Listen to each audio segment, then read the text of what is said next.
Hi, everybody. It's good to see you. I hope you're well. Won't you come sit with me a spell while I share you the story of the Myrtles plantation? The Myrtles plantation is a historical home and former antebellum plantation in St. Francisville, Louisiana.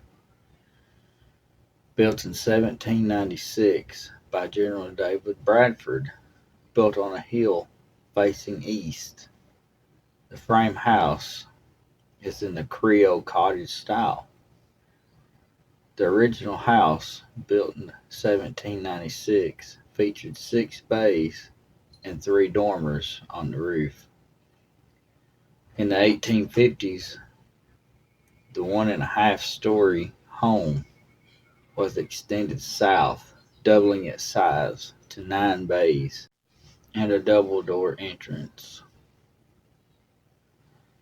The doors were surrounded with a transom and sidelights, showcasing the original hand-printed stained glass, etched and patterned after the French cross to ward off evil. The main feature is a 125-foot veranda that extends the length of the house. The ornamental cast iron railing supports a broad Doric entablature on the gable roof with 6 chimneys. The Myrtles has 22 rooms spread over 2 floors. The spacious hall runs the length of the house and features faux bois and French barrette crystal chandelier and cantilever staircase. The flooring and windows in the house are original. To the left of a hall is the music room, adjacent to the only bedroom found on the first floor.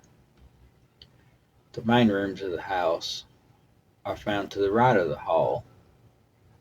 The walls of the original were removed and repositioned to create 4 large rooms that were used as identical ladies' and gentlemen's parlors, a formal dining room, and a game room.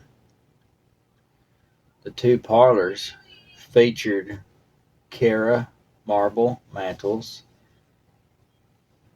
in the Rococo Revival style on the north end and the south end walls, and are crowned with elaborate plaster cornices and ceiling medallions from clay moss, cattle hair, and no two are alike. The second floor features 5 bedrooms with en-suite bathrooms. The largest bedroom, known as Judge Clark Woodrow's suite, is the only room that has access from the main staircase. The other 4 were raised 1 foot when the house was renovated, as the addition had higher ceilings.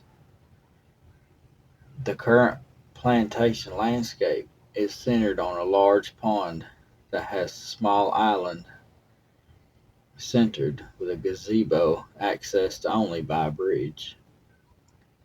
To the back of the house is the older structure. It is now the general store. It used to be General Bradford's house where he lived while building the main house.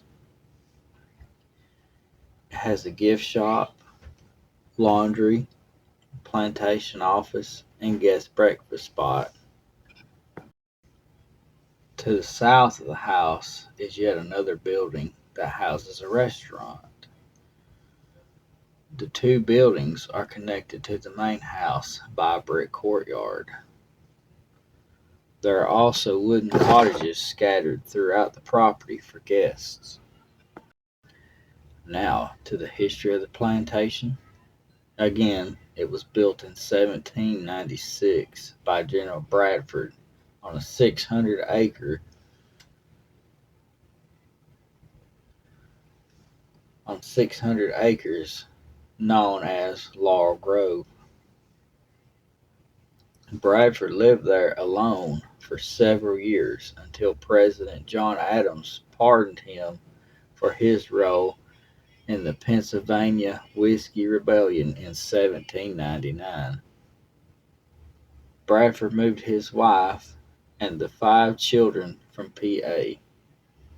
In 1808, Bradford died, but his widow continued to run the plantation, until 1817, when she handed the management to Clark Woodruff, one of Bradford's former law students, who had married her daughter, Sarah Melita.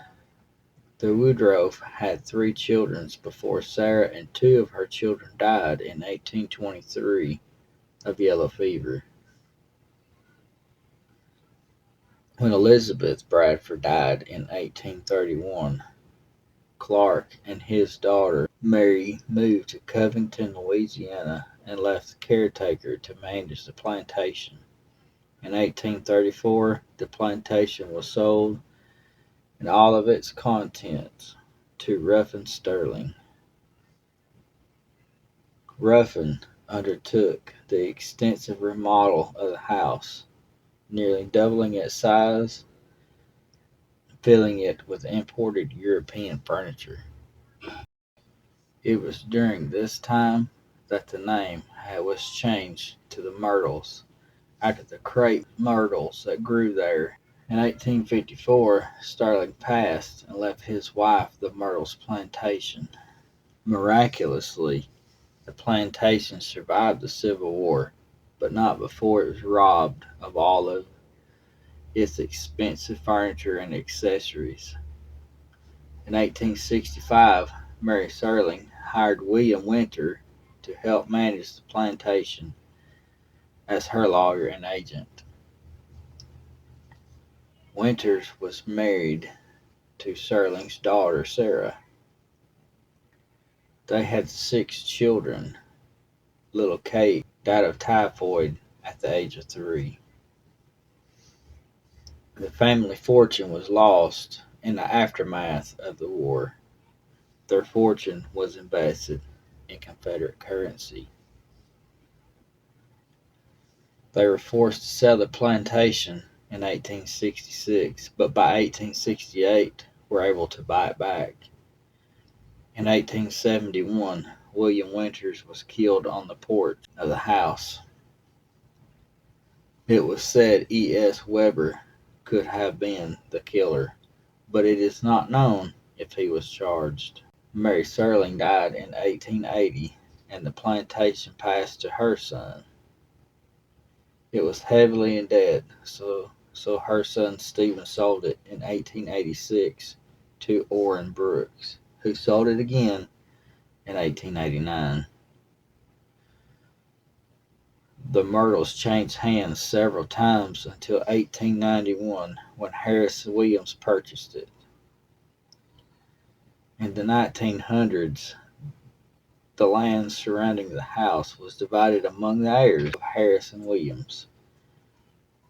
The plantation changed hands several more times until the 1970s, being bought by James and Frances Myers, who ran the plantation house as a bed and breakfast. The current owners, James Moss, continued to open the house for tours and overnight guests.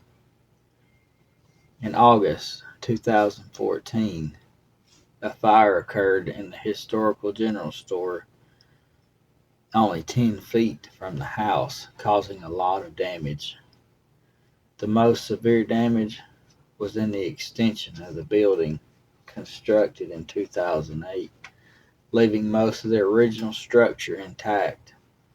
Luckily that time, not harming the house at all. The Myrtles plantation, listed on the National Register of Historic Places, continues to be a popular tourist attraction due to its association with paranormal activity, and has been featured in books, magazines, newspapers, and TV as well. The plantation is rumored to be on top of a Tukia Indian burial ground, but it is a bed and breakfast and offers historical and mystery tours. It is often reported that 10 murders occurred in the house, but historical records only indicate the one of William Winter's murder. Winter is very popular in the plantation. He was an attorney who lived on the plantation from 1865 to 1871 upon his death. He was shot by a stranger. After being shot, he staggered inside the house and died climbing the stairs to get to his wife. He only made it to the 17th step. The Myrtles was featured on Unsolved Mysteries, Ghost Hunters, Ghost Adventures, and the most terrifying places in America. Now, folks, I hope y'all went on to enjoy this neat little story, the history of the Myrtle Plantation. And what blew my mind is the fact that the Myers name was brought into this story. This surprised me. I had no idea that a Myers had bought and owned that plantation at one time. So that was awesome. But we sure do appreciate you listening. We love you to pieces. And we'll see you next time.